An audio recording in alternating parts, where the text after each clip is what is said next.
Halo, selamat sore pemirsa. Sidang perdana sengketa Pilpres dijadwalkan akan berlangsung di Mahkamah Konstitusi pada hari Rabu besok. Agendanya adalah mendengarkan keterangan lisan dari tim hukum Prabowo Hatta. Bagaimana persiapan mereka dan juga bagaimana persiapan dari KPU sebagai pihak yang tergugat. Kami akan mulai dan kami akan diskusikan. Langsung kita mulai, inilah Prime Time News selengkapnya. Presiden Jokowi JK disebut tidak akan menghadiri sidang perdana gugatan Pilpres di MK Rabu besok. Kubu Jokowi JK hanya diwakili 200 advokat sukarelawan dan tidak berencana menggugat balik Prabowo Hatta. Tim hukum Jokowi JK berpendapat karena yang digugat kubu Prabowo Hatta adalah Komisi Pemilihan Umum, maka yang dipersiapkan tim hukum Jokowi JK adalah jawaban dari Jokowi JK sebanyak 70 halaman pada sidang 8 Agustus nanti. Sehingga Jokowi JK disebut tidak akan hadir dalam sidang perdana di MK Rabu besok dan hanya diwakili 200 advokat sukarelawan. Tim hukum Jokowi JK menegaskan tidak akan melakukan gugatan balik terhadap kubu Prabowo Hatta. Tim kuasa hukum Jokowi JK juga tidak melakukan persiapan khusus menghadapi sidang perdana di MK karena menganggap substansi gugatan tidak didukung data yang kuat. Posita-positanya maupun petitumnya itu tidak mengandung satu data, tidak mengandung satu fakta yang sesungguhnya. Lebih pada bagaimana membangun sebuah asumsi-asumsi, bagaimana membangun delusi, sehingga masyarakat bisa seolah-olah tergambar bahwa pemilu ini curang. Ya, sebenarnya bukan gugatan balik, itu jawaban kita sebagai pihak terkait dari permohonan Mahkamah Konstitusi. Kan yang digugat oleh Pak Prabowo kan KPU. Nah, kami sebagai pemenang kan masuk sebagai pihak terkait. Tujuannya sebenarnya untuk mengawal proses persidangan itu dan untuk membantu KPU menyampaikan temuan-temuan kami juga. Pemirsa, KPU menyatakan sejumlah persiapan sudah dilakukan untuk menghadapi sidang perdana perselisihan hasil pemilu di MK besok. KPU yakin apa yang telah diputuskan 22 Juli lalu sudah benar karena memiliki bukti-bukti yang bisa dipertanggungjawabkan. Berikut adalah wawancara reporter Ferry Prihardi dengan Komisioner KPU Ferry Kurnia Rizkiansyah. Proses pelaksanaan pemilu presiden telah selesai dan KPU telah mengumumkan siapa yang jadi pemenang. Namun sepertinya ada babak baru karena pasangan tim Prabowo Subianto dan juga Hatta Rajasa mengajukan permohonan perselisihan hasil pemilu presiden ke Mahkamah Konstitusi. Saya akan bertanya kepada Komisioner KPU Ferry Kurnia Rizkiansyah untuk mengetahui apa saja persiapan KPU guna menghadapi sidang perdana yang rencananya akan digelar pada hari Rabu 6 Agustus maksud kami 2014. Kang Ferry, kita ingin tahu sejauh mana persiapan KPU mungkin bisa dipersentasekan sampai saat ini untuk menghadapi sidang di MK besok. Ya, kalau ditanya soal persiapan, kita sudah melakukan upaya persiapan seoptimal mungkin ya. Kita sudah mengumpulkan teman-teman KPU Provinsi Kabupaten Kota berikut dengan berbagai data dan fakta yang memang kita miliki. Itu sejak tanggal 1 Agustus 2014 kemarin. Apa saja data yang dimiliki sehingga yang kemarin diumumkan KPU itu sudah benar gitu, Kang? Ya, tentunya data-data yang memang dipersangkakan atau dimohonkan oleh para pemohon kan, oleh Pak Prabowo dan juga Pak Hatta. Tapi yang pasti adalah ya tentunya kita siapkan berbagai bukti data sesuai dengan yang memang dimohonkan. Jadi terkait dengan misalnya daftar hadir, terkait dengan penggunaan A5, terkait dengan C1 yang memang menjadi poin penting dalam proses penghitungan suara di TPS-nya, itu juga menjadi hal yang tentunya kita perlu persiapkan dalam menghadapi gugatan di Mahkamah Konstitusi. Terima kasih, Kang Ferry. Berarti data-data sudah siap, tim kuasa hukum juga sudah disiapkan. Kita tinggal tunggu 14 hari ke depan seperti apa hasilnya. Dan itulah dia tadi wawancara saya dengan Komisioner KPU Ferry Kurnia Rizkiansyah. Kita sebagai masyarakat tinggal menunggu dan tentunya berharap Mahkamah Konstitusi dapat memutuskan dengan adil mengenai perselisihan hasil pemilu presiden ini. Dari Jakarta, Ferry Prihardi, Ade Permana, Metro TV. Bersama Mahkamah Konstitusi akan menggelar sidang perdana sengketa hasil pemilu presiden Rabu besok. Ketua MK Hamdan Zulfa menjanjikan proses persidangan yang diajukan oleh kubu Prabowo Hatta ini akan berlangsung adil dan jauh dari campur tangan kepentingan politik apapun. Dalam sidang perdana yang akan berlangsung pada hari Rabu pukul 9:30 pagi, MK mengagendakan untuk mendengarkan penjelasan lisan pihak Prabowo Hatta yang berkedudukan sebagai penggugat. Ketua MK, Hamdan Zulfa, menjamin persidangan nanti akan berlangsung adil dan tidak akan ada campur tangan politik dari pihak manapun.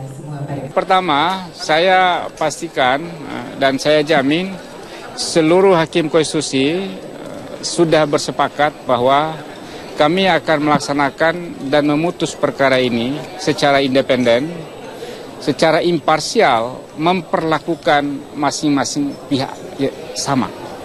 Tidak ada siapapun dari lembaga negara, dari partai politik, dari ormas, atau dari kelompok demonstran yang bisa menekan sikap dan pendapat mahkamah. Komitmen dari Hamdan ini diperlukan mengingat posisi MK sebagai lembaga peradilan sempat tercoreng oleh kasus suap sengketa pilkada yang dilakukan oleh Akil Mukhtar. Selain itu, dua hakim MK yang ada saat ini, Hamdan Zulfa dan Patrialis Akbar, juga memiliki latar belakang sebagai politisi. Harapan agar MK bisa memutus dengan adil juga disampaikan oleh Presiden Susilo Bambang Yudhoyono. Maka bolanya ada di Mahkamah Konstitusi dan negara, termasuk kita semua pemerintah, wajib untuk memastikan segala sesuatunya tetap berlangsung secara damai dan demokratis, dan MK bisa mengemban tugasnya dengan benar, seadil-adilnya, dan tentunya dengan penuh akuntabilitas, kredibilitas, dan transparan. Kewajiban kita sekali lagi untuk mengawalnya dengan baik. Pengamat politik Burhanuddin Muhtadi juga menilai MK perlu untuk memastikan sidang berlangsung sesuai dengan rambu yang ada. Burhan juga percaya MK akan bersikap adil karena sidang MK terkait sengketa hasil Pilpres kali ini akan berlangsung transparan. Harapan kita, meskipun kehadiran Prabowo Hatta itu sah, tetapi tidak memberikan sinyal ancaman terhadap proses persidangan yang berlangsung di MK. Dan saya percaya karena kasus persengketaan yang digugat oleh Prabowo Hatta ke MK ini relatif terbuka dan transparan, diberitakan oleh banyak kalangan, itu harapan saya proses terbuka dan transparansi itu akan membuat semua hal yang menjadi gugatan dan sekaligus kekecewaan dari pihak Prabowo itu bisa didiskusikan secara lebih adil, ya, secara lebih transparan. Kubu Prabowo Hatta dalam gugatannya kepada MK menilai telah terjadi pelanggaran terstruktur, sistematis, dan masif. Salah satu yang mereka soroti adalah banyaknya rekomendasi pemilu ulang yang tidak dilakukan oleh KPU dan juga penggelembungan suara yang menguntungkan Jokowi JK. Namun sejauh ini tudingan tersebut telah dibantah oleh Bawaslu dan juga Komisi Pemilihan Umum. Sebelumnya pasangan nomor urut 2 Jokowi JK dalam pemilu Pilpres lalu dinyatakan sebagai pemenang dengan selisih suara lebih dari 8 juta suara. Tim Liputan Metro TV.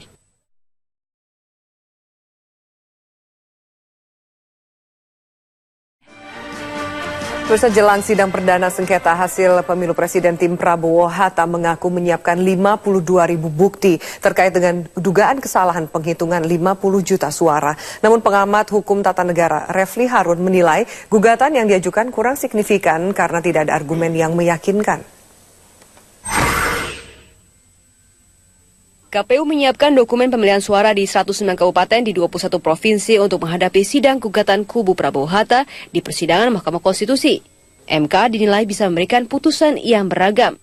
Yang pertama, bisa saja MK memutuskan bahwa keputusan yang dibuat KPU itu sudah benar dan dikuatkan. Atau yang kedua, mengkoreksi putusan yang sudah dibuat oleh KPU. Nah, mengkoreksi itu bisa macam-macam caranya.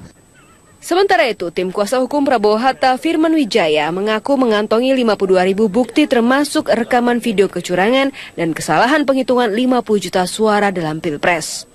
Hampir jumlahnya sekitar 52.000 sekian gitu. Untuk validitas Mas? Ya, validitas itu menurut kami ada dua tingkatnya. Ya, pertama dokumen-dokumen itu memang berhubungan langsung direct evidence. Tapi ada juga yang indirect evidence, yang secara nggak langsung kita bisa melihat ini sebagai dokumen yang bermasalah juga. Meskipun demikian, pengamat hukum tata negara Refli Harun menilai permohonan kubu Prabowo Hatta kurang signifikan karena tidak ada argumen yang meyakinkan. Yang terjadi adalah seolah-olah cuma tempelan saja. Elaborasinya cuma 2 halaman dari 147 halaman yang ada. Nah, saya menduga sebenarnya ini sekedar entry point saja. Artinya data mengenai bahwa mereka unggul itu saya kira data yang barangkali sedikit ngarang ya. Sebelumnya, sejumlah halaman dalam dokumen gugatan Prabowo Hatta dipertanyakan karena ada salah penghitungan ataupun bagian yang tidak diisi lengkap yang kemudian diklaim kubu Prabowo Hatta salah ketik dan telah diperbaiki. Tim Liputan, Metro TV. Pemirsa, sidang perdana sengketa hasil Pilpres 2014 dijadwalkan akan berlangsung pada Rabu besok. Agendanya adalah mendengarkan keterangan lisan dari tim hukum Prabowo Hatta. Sebagian pihak menilai gugatan Prabowo Hatta seperti cerita fiksi yang terus berubah. KPU sebagai pihak yang digugat juga menilai banyak kejanggalan dalam materi gugatan. Bagaimana tanggapan dari kubu Prabowo Hatta? Siapkah mereka menjalani dan juga menerima apapun keputusan MK? Serta bagaimana tanggapan dari KPU jelang sidang besok? Telah hadir bersama kami Mas Firman Wijaya. Selamat malam, Mas Firman Wijaya. Mas Firman adalah tim kuasa hukum Prabowo Hatta dan juga ada mantan hakim MK di sini, Pak Maru Ararsiahan. Selamat malam, Pak Maru. Selamat malam. Nanti kita juga akan bergabung bersama kita, Pak Arief Budiman dari Komisioner KPU di segmen berikutnya. Saya akan ke Mas Firman yang saya lihat tadi kita sempat putarkan ada sejumlah tanggapan dari Mas Refli Harun. Nah, ketawa-tawa nih mendengar pernyataan dari Mas Refli yang bilang datanya ngarang, ini kurang signifikan. Bagaimana tanggapan Anda nih, Mas Firman? Ini menarik, Pak Refli Harun ini kan pengamat hukum, tapi sekarang bisa jadi hakim juga, tapi nggak apa-apa lah, ini kan dunia demokrasi ya, boleh saja komentar atau memberikan tanggapan. Saya rasakan dalam era demokrasi boleh saja, hanya persoalannya semua akan diukur nanti, akan dibuktikan nanti dalam proses peradilannya. Biarkan saja sikap penilaian itu boleh saja dilakukan, yang penting tidak prematur atau prejudice terhadap sebuah langkah-langkah yang dilakukan oleh orang yang memang memiliki motivasi dan semangat dalam menegakkan konteks demokrasi. Ya, martabat demokrasi kan perlu dijaga. Salah satunya adalah menggunakan atau melakukan upaya hukum ketika memang muncul persoalan-persoalan yang menghendaki itu. Nanti itu kan satu soal. Waktu didaftarkan kan 21 juta, kemudian sekarang tiba-tiba berlipat ganda menjadi 50 juta. Ini yakin nggak berubah lagi, sudah matang? Jadi begini, di dalam ini kalau dramaturgi kan ada skenario tampak depan, ada tampak belakang dong, ya kan? Gitu ya. Jadi ketika, ada layar depan dan layar belakang. Iya, ketika kita tampilkan ini kepada publik, kita sudah memperhitungkan kapan saatnya ini sebagai pembuktian faktual atau sebagai aspek prosedural, kelengkapan formal sebuah gugatan. Mungkin yang dilihat dibaca oleh Pak Refli Harun itu adalah apa yang secara formal. Karena ketentuan 3 kali 24 jam kita sudah menyampaikan itu kita sampaikan. Tapi aspek pembuktian evidensial itu terkait dengan dokumen-dokumen, ini ada 2 yang kami bagi sebenarnya. Ada yang bersifat silent evidence, dokumen pembuktian yang tidak berbicara, data, fakta-fakta yang kami sudah kumpulkan hampir di sebagian besar TPS di Indonesia. Ada yang speaking evidence, testimonial, kesaksian, bahkan keterangan-keterangan yang ekspor menyangkut persoalan-persoalan ini. Nah, ini yang saya rasa pasti Pak Marwar paham. Oke, saya tanya langsung, yang expert katanya. Pak Maru, bagaimana tanggapan Anda? Melihat ada sejumlah juga opini yang sudah mulai berkembang soal gugatan ini. Ya, jadi kalau saya sebenarnya tidak membaca betul itu permohonan dari pasangan calon nomor 1 ini, terutama dari Pak Firman apa yang dijelaskan tadi. Saya kira memang kalau kita melihat daerah wilayah Indonesia yang begitu luas, maka dari sudut jumlah TPS yang harus dihimpun alat buktinya, ini sebenarnya suatu tugas hampir seperti mission impossible sebenarnya. Saya kurang tahu bagaimana persiapan biasanya dalam pengalaman kita dengan kesiapan mempersiapkan saksi-saksi dan kemudian mencoba membangun satu pengawalan secara piramidal begitu dari TPS sampai ke kabupaten, kabupaten kemudian naik ke provinsi, provinsi semuanya naik kepada KPU secara nasional. Itu memerlukan suatu alat bukti yang dahsyat sebenarnya. Jadi kalau di dalam satu permohonan sengketa pemilu seperti ini, terutama Pilpres, pemohon harus menguraikan adanya kesalahan penghitungan yang dilakukan KPU, kan? Kemudian dia mengatakan penghitungan yang benar adalah versi ini. Mereka, gitu kemudian tentu saja ya sah saja misalnya kalau tadi itu mengejar satu tenggat karena memang wilayah yang demikian luas itu mereka mengejar tenggat 3 kali 24 jam sejak diumumkan itu dia harus hanya memenangkan dulu bisa masuk ke MK 3 kali 24 jam ya mungkin bagaimana isinya ya seperti dikatakan reveli fiksi tapi dikatakan Pak Anu tadi entry point saya kira ya sah saja tetapi biasanya kalau pengalaman kita mengatakan sangat dahsyat untuk mampu membuktikan hal semacam ini terutama dengan selisih suara yang dihitung oleh KPU itu sejumlah 8 juta kurang lebih betul. 8 juta. Nah, kalau misalnya mengatakan tadi bahwa sudah disiapkan bukti-bukti dari tingkat bawah, sebenarnya persoalannya adalah apakah di tingkat bawah protes-protes itu diajukan juga sehingga secara langsung bisa kesalahan yang diklaim sebagai kesalahan itu dilakukan perbaikan. Baik. Untuk Pak Maruf udah mengangkat ini, banyak juga pihak, saya juga perlu klarifikasi dari Anda Mas Firman, banyak pihak yang bertanya, termasuk juga ada mantan ketua KPU, bahkan memberikan statement, mengapa kasus-kasus ini tidak diselesaikan atau dipersoalkan saksi sejak di TPS? Kenapa kemudian menunggu menggembung sampai ke tingkat nasional? Ini 50 juta suara berhitung perhitungan Anda, ini kan angka yang luar biasa signifikan, dahsyat kalau saya pinjam statementnya Pak Maruf. Ya, justru pertama, pertanyaan kami, malah saya alamatkan pada KPU, kenapa ini dibiarkan? Saksi Anda, bagaimana komentar dari saksi? Nah, ini yang tadi saya katakan, secara pembuktian ada dua, ada yang bersifat silent evidence, ada yang testimonial atau. Nah, ini yang sebenarnya sudah muncul sejak komplain awal di Panwas, bahkan sampai muncul apa yang namanya rekomendasi Bawaslu. Ada tradisi yang buruk, Bapak, dalam birokrasi atau manajemen pemerintahan kita.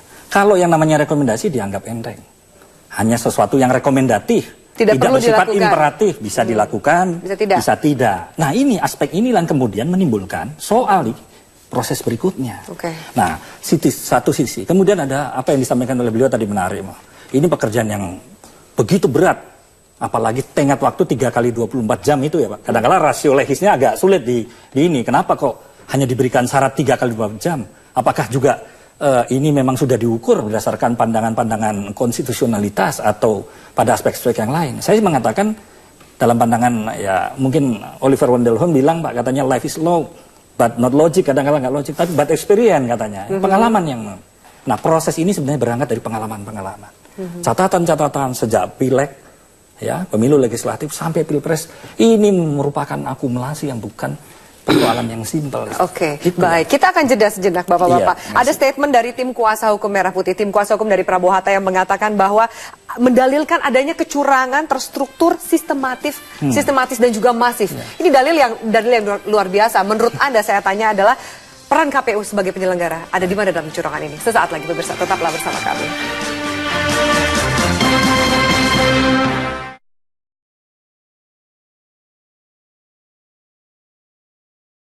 Pemirsa, terima kasih Anda masih bersama kami, bergabung bersama kami di dialog kita di Prime Time News, Komisioner KPU Mas Arief Budiman. Selamat malam Mas Arief. Selamat malam Mbak Afi, Assalamualaikum. Waalaikumsalam. Baik, Mas Arief, ini Anda perlu dengar karena saya akan minta tanggapan dari KPU. Tim kuasa hukum Merah Putih mendalilkan adanya kecurangan terstruktur, sistematis dan juga masif. Ini ngeri sekali dalilnya, terstruktur, sistematis dan masif dengan selisih angka 8 juta suara. Menurut Anda, Mas Firman, sebagai tim kuasa hukum, di mana peran KPU sebagai penyelenggara dalam kecurangan ini? Ya, terstruktur, sistematis dan masif itu sebuah dalil yang secara fundamental memang sudah menjadi standar di dalam pengujian secara konstitusionalitas di Mahkamah Konstitusi terkait dengan persoalan-persoalan apa yang menyangkut perselisihan hasil pemilu.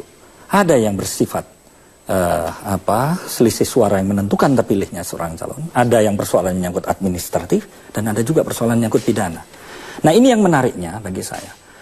Peradilan Mahkamah Konstitusi ini adalah peradilan modern.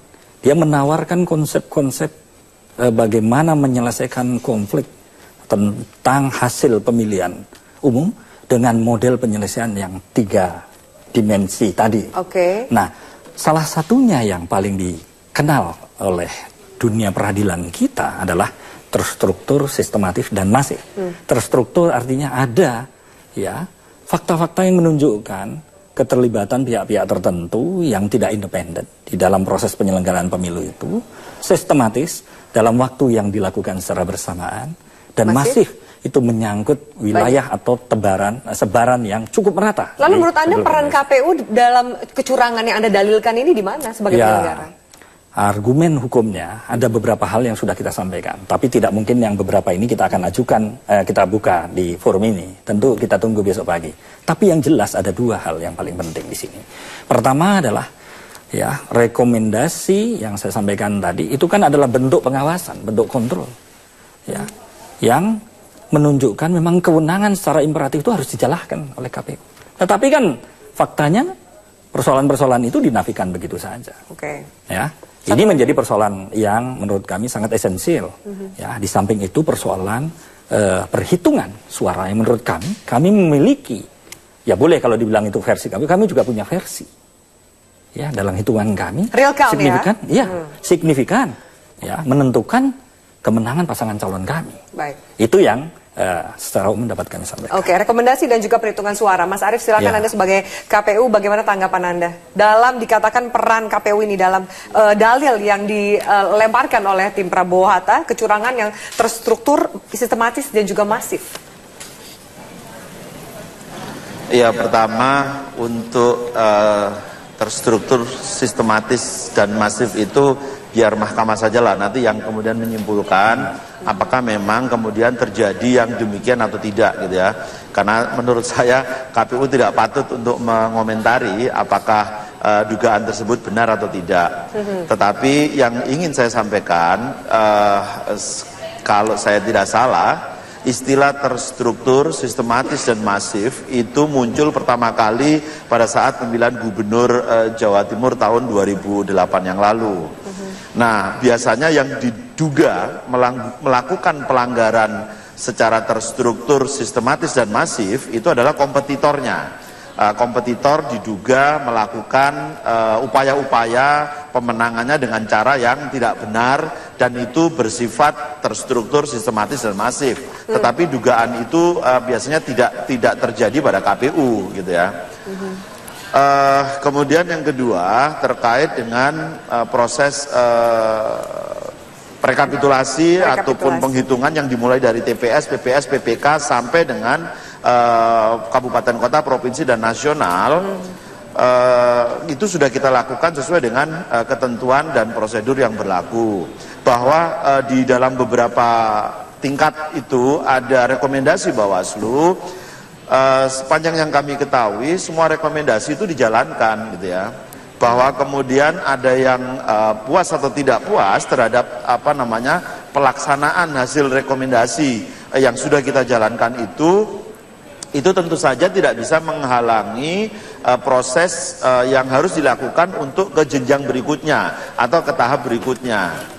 Nah, silakan saja kemudian para pihak menilai apa yang telah kami lakukan ini sesuai dengan ketentuan atau tidak gitu ya.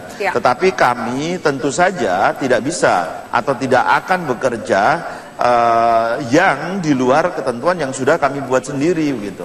Oke, baik. Pak Maruf, saya minta tanggapan Anda dari dua statement yang justru berbeda ini. Iya.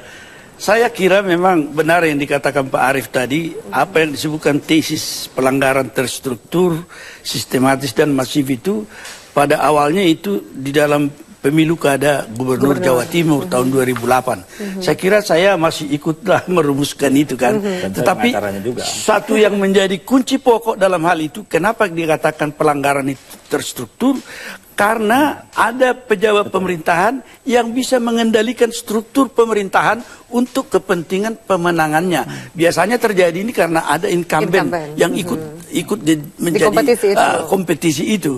Oleh karena itu, kalau misalnya kita katakan terstruktur, istri saya agak aneh dia punya komentar ini. Nggak kebalik nih gitu. Pasangan nomor 2 kan yang ini. Saya kemudian merenung itu, saya hitung. Saya juga mendapat masukan yang memegang struktur pemerintahan di daerah yang menjadi tim pemenangan pasangan nomor 1 justru sangat banyak di pasangan nomor 1. Jadi celoteh istri Anda juga banyak dilontarkan, nggak kebalik nih. Iya, nggak kebalik nih.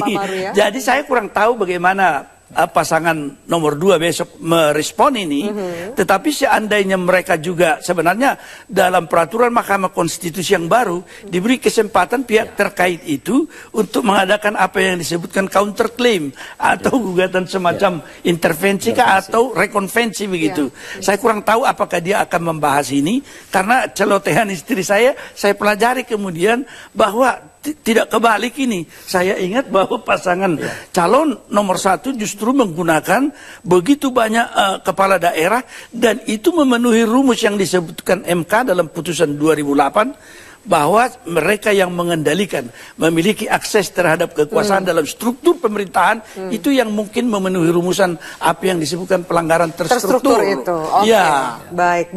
Kita akan jeda sejenak. Ini semakin hangat diskusi kita. Nanti juga pertanyaan untuk Pak Maru. Kita ingat bahwa Prabowo Hatta sempat menarik diri saat rekapitulasi hasil Pilpres di KPU. Apakah ini akan menjadi catatan untuk MK? Kami hadirkan jawabannya sesaat lagi. Tetaplah bersama kami.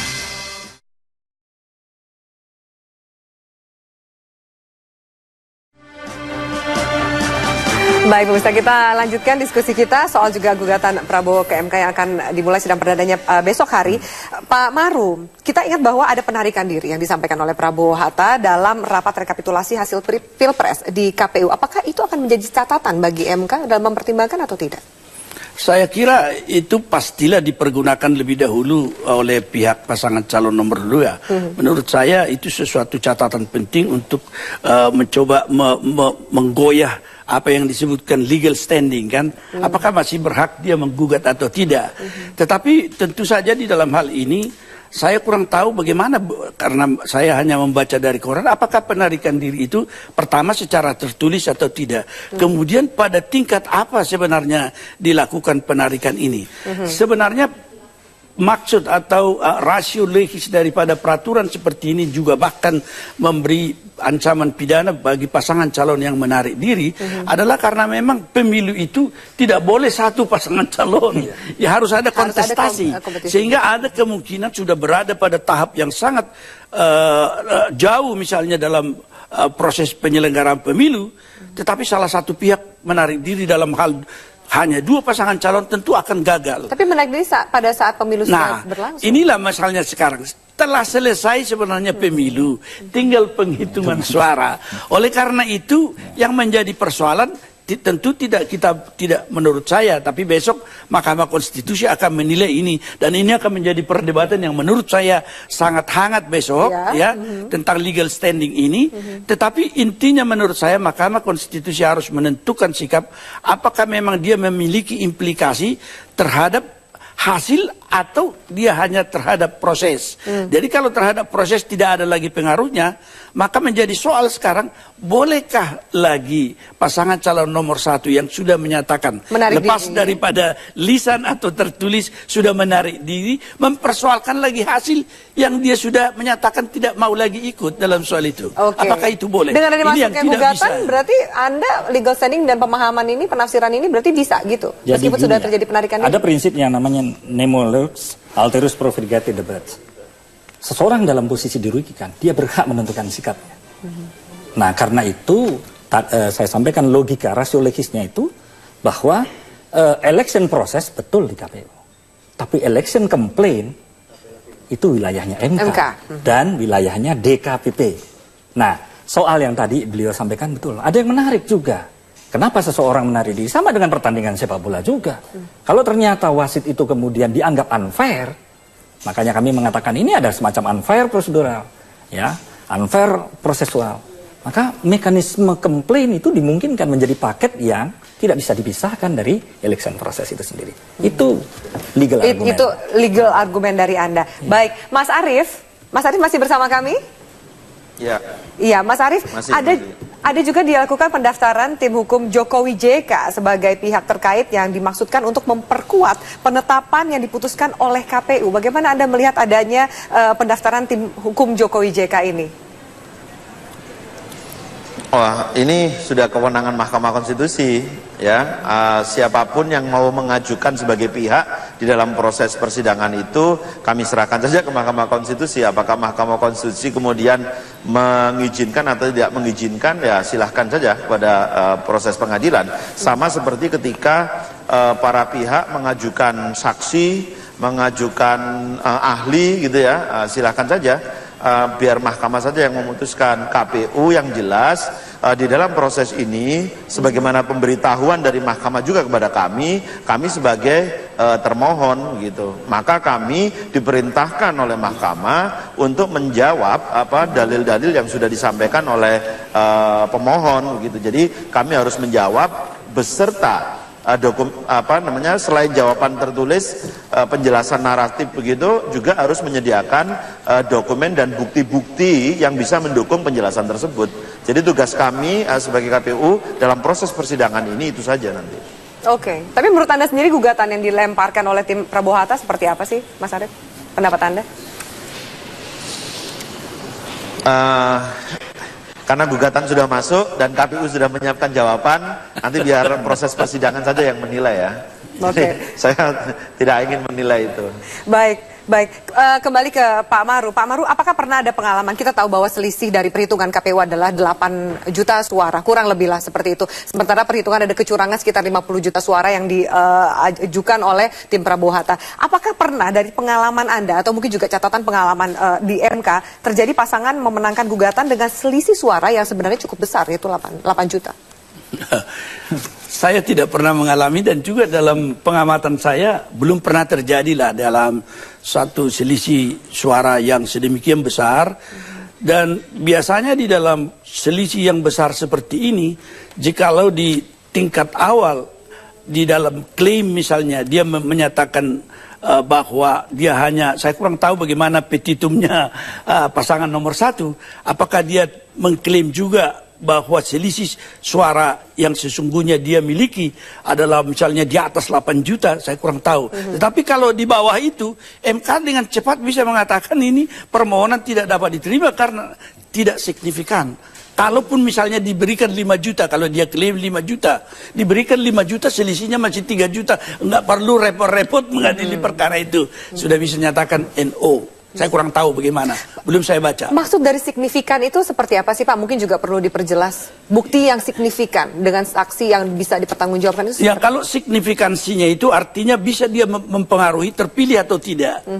Misalnya kalau di dalam hal ini 8 juta, tentu harus dia tambahkan 8 juta tambah 8 juta 1 suara. Itu yang disebutkan bahwa signifikansinya sehingga dia bisa mempengaruhi terpilih atau tidaknya pasangan yang ditentukan KPU itu. Sehingga perhitungan KPU bisa dibatalkan. Kalau dia menghitung misalnya hanya dari awal di dalam petitum bahwa penghitungan yang benar adalah sekian itu, sehingga selisihnya hanya 5 juta, gak usah repot-repot MK itu. Langsung dia bilang, wah ini permohonan Anda tidak signifikan. Kita berikan saja 5 juta sama Anda, tetap selisih masih 3 juta. Pak Jokowi ya sudah, ngapain repot. Masih menjadi presiden terpilih. Masih presiden terpilih. Itu yang saya kira dalam pengalaman kita yang terjadi tentang hal itu. Baik, Mas Firman mau menanggapi? Ya, saya pikir ada yang menarik dalam perkembangan peradilan konstitusi. Ada putusan nomor 45 dan 75 yang menurut hemat saya, mahkamah ini sedang bergerak tidak saja sebagai judicial calculator, tapi bisa menjadi judicial investigator dan judicial evaluator. Dalam pertimbangan ini dia mengatakan, memutus hasil pemilu kada tidak hanya menghitung kembali soal penghitungan suara, tapi menggali keadilan yang menilai, mengadili proses pemilihan dapat mempengaruhi hasil penghitungan yang diperselisihkan.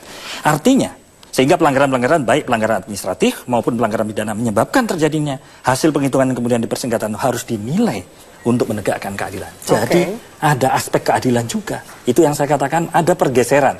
Ya, tren, ada legal trend daripada peradilan Mahkamah Konstitusi. Bukan tidak mungkin bisa terjadi sebagai apa yang terjadi di Amerika, ada vote by the judge.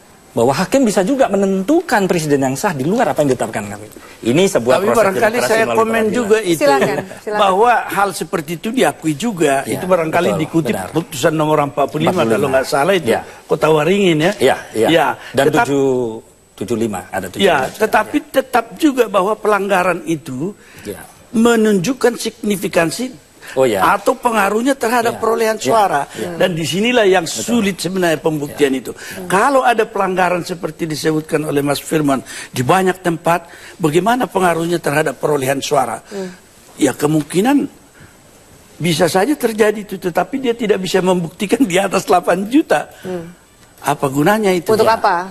Walaupun secara realistis memang kita sudah ajukan pembuktian itu sebagai dasar bahwa memang suara signifikansi itu kami sangat dirugikan dalam proses. Makanya objek litisnya itu adalah berita acara hasil penghitungan suara dan penetapan penghitungan suara. Ada juga kemudian tim Anda melaporkan Ketua KPU dengan adanya surat edaran KPU nomor 1446 25 Juli terkait dengan pembukaan kotak suara. Kita akan tanya jawaban dan juga tanggapan dari Mas Firman dan juga KPU. Sesaat lagi, tetaplah bersama kami.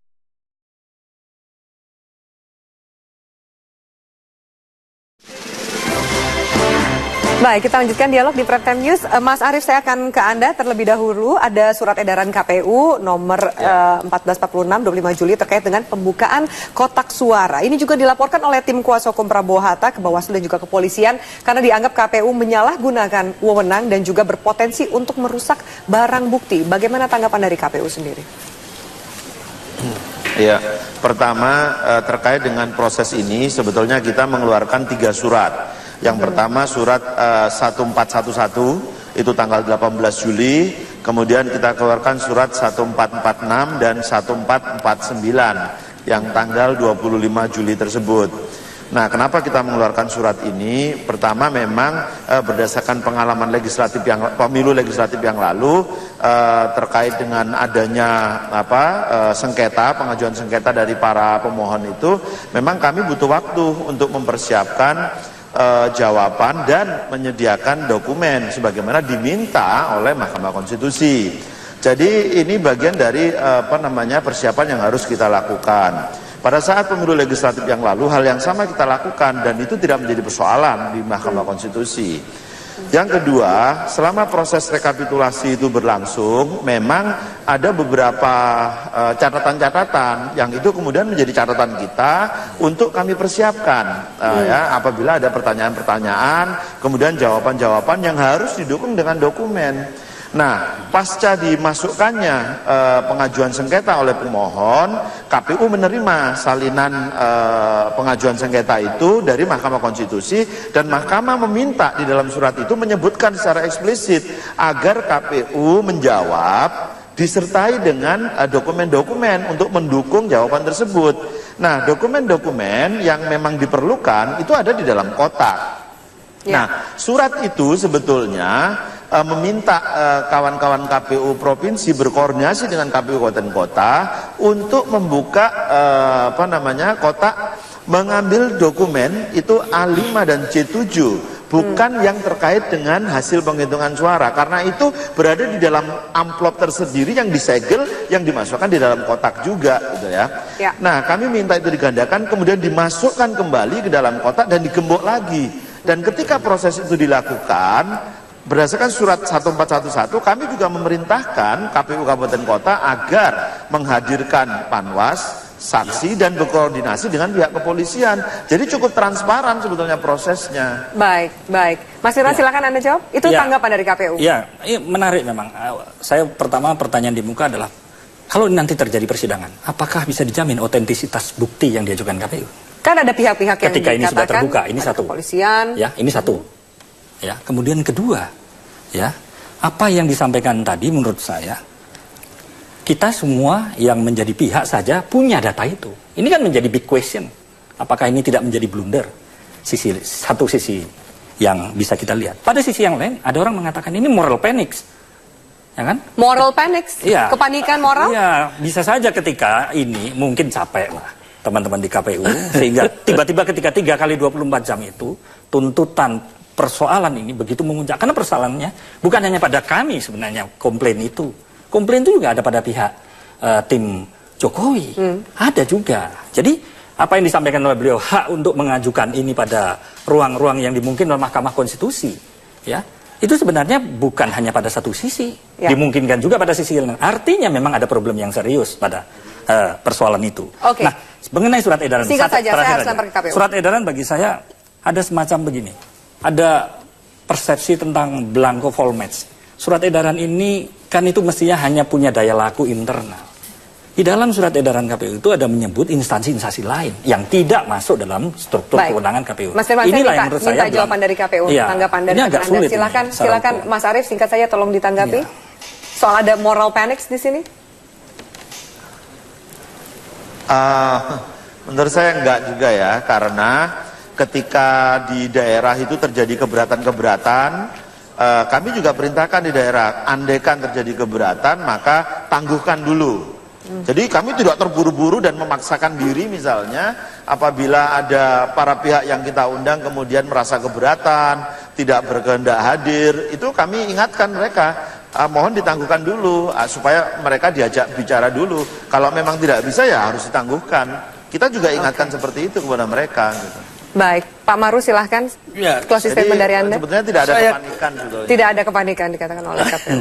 Saya kira ini yang mengukur ini bagaimana status hukumnya. Apakah itu kewenangan KPU atau tidak, itu kotak. Saya kira itu kewenangannya. Dan juga ketika ada perintah bahwa KPU harus menjawab gugatan yang diajukan pemohon, dia tentu harus mempersiapkan diri sebaik-baiknya.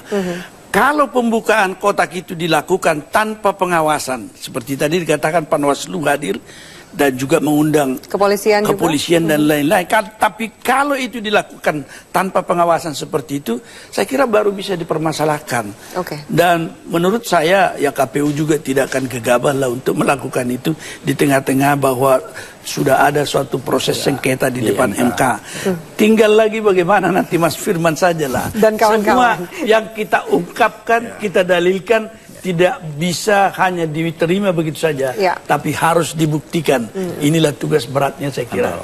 Baik, kita akan sama-sama ikuti bagaimana jalannya sidang perdana besok di Mahkamah Konstitusi. Baik, terima kasih banyak atas waktu dan keterangannya, Mas Firman, Terima kasih. Dan juga Mas Arief dari